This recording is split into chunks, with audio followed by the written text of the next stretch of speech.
tengah hiruk-pikuk kehidupan perkotaan, ada suatu tempat yang istimewa. Panti Rif'atus Sholihah.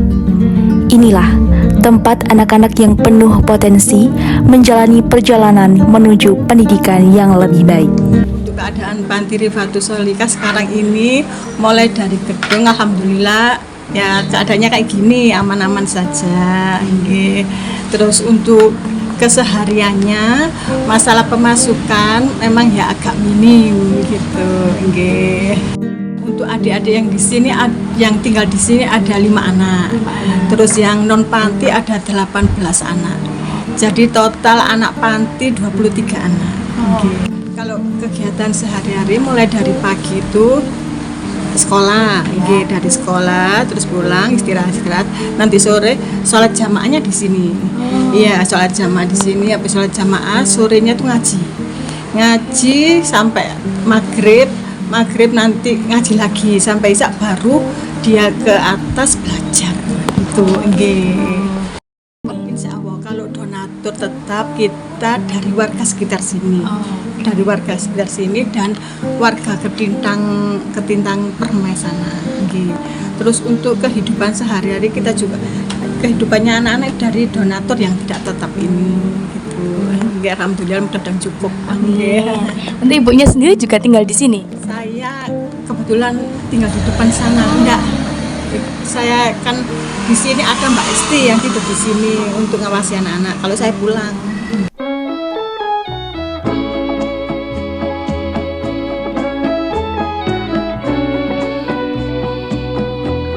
Tujuan dari kegiatan PKM kali ini adalah untuk meningkatkan kualitas pendidikan anak-anak di panti asuhan, mengingat fasilitas pendidikan yang mereka dapatkan cukup terbatas. Salah satu cara yang kami lakukan adalah dengan memberikan mereka pendidikan, salah satunya adalah pendidikan Pancasila, dan memberikan mereka pemahaman mengenai penggunaan bahasa Indonesia yang baik dan benar di ruang publik. Metode belajar yang kami gunakan cukup interaktif, misalnya dengan bermain game dan juga bernyanyi. Yang ini yang belajar nih. Aku jauh di langit yang biru, melukismu aku. Suasana di Panti Asuhan Rif'atus Sholihah ini sejuk, nyaman, kemudian ibu panti dan pengurus-pengurus panti juga sangat ramah dan mengayomi anak-anaknya, sehingga anak-anak di Panti Asuhan ini sangat antusias mengikuti kegiatan PKM kali ini. Pasti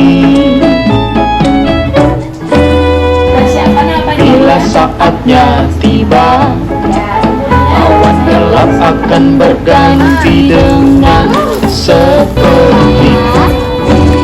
Jadi reaksi dari adik-adik Panti Asuhan Rif'atus Sholihah yaitu mereka sangat antusias mendengarkan kami menyampaikan materi kepada mereka, dan mereka seperti nyaman dan mereka sangat senang, gembira mendengarkan kami bercerita dan menyampaikan materi kepada mereka. Adik-adik cukup cepat tanggap dalam menguasai materi yang diajarkan dan disampaikan, seperti contohnya Pancasila dan juga penggunaan bahasa Indonesia di ruang publik, sehingga mereka sudah punya modal sebagai pondasi tentang pentingnya berkaidah berbahasa Indonesia di ruang publik, juga tentang pentingnya Pancasila sebagai landasan negara. Tetapi bagiku seakan-akan tak berarti. Potensi dari PKM kali ini yaitu bisa lebih mengembangkan wawasan dan pengetahuan adik-adik dan memberikan contoh guna menerapkan nilai Pancasila dan penggunaan bahasa Indonesia di kehidupan sehari-hari. Sehubungan dengan bidang pendidikan yang sedang kami tempuh, yaitu ilmu hukum, yuk kita cari tahu bagaimana sih pendapat penegak hukum mengenai penggunaan bahasa Indonesia yang baik dan benar di ruang publik. Halo Kak. Oh, selamat siang. Kakaknya boleh perkenalan dulu? Oke, perkenalkan nama saya Widya Pratiwi. Sehari-hari saya dinas di Polrestabes Surabaya di Polsek Wonokromo. Menurut kakaknya, kepentingan kegunaan bahasa Indonesia di ruang publik itu gimana sih? Kalau menurut saya, sebagaimana yang kita tahu ya, kita di sini juga kan orang Indonesia, memang bahasa seperti yang saya ingat itu, ya mohon maaf ya kalau saya ada yang salah. Kalau menurut saya kita ambil aja dari salah satu bagian dari Sumpah Pemuda yang ketiga ya, menjunjung bahasa persatuan bahasa Indonesia, di mana bahasa Indonesia itu juga sangat penting, bahasa sehari-hari untuk kita, meskipun memang di Indonesia ini berbagai macam bahasa daerah, karena memang Indonesia ini kaya akan bahasa daerahnya, tapi kan karena kita orang Indonesia, kita bangsa Indonesia, kita wajib menggunakan bahasa Indonesia untuk untuk percakapan, untuk berbicara dengan orang-orang, agar kita semuanya mengerti maksud dan tujuan apa yang kita bicarakan, seperti itu. Kalian ingatkan dengan isi Sumpah Pemuda yang ketiga yang berbunyi, kami, putra dan putri Indonesia, menjunjung tinggi bahasa persatuan bahasa Indonesia.